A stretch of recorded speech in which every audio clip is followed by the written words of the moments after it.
at home in those days, there was no radio yet.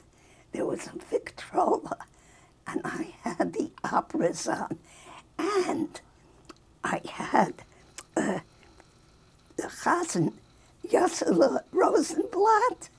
I heard him on my records, and of course, many, many Yiddish songs.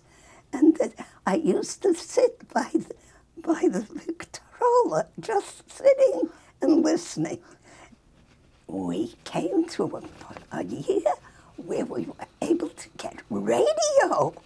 Radio, oh, that was the beginning of something great, because we listened to Yiddish programs on the radio.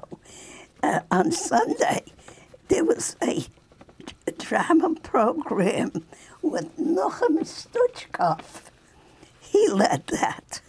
And we heard music from Shulam Sekunda and Tzvi Skula. He was also very active on that, and I remember that.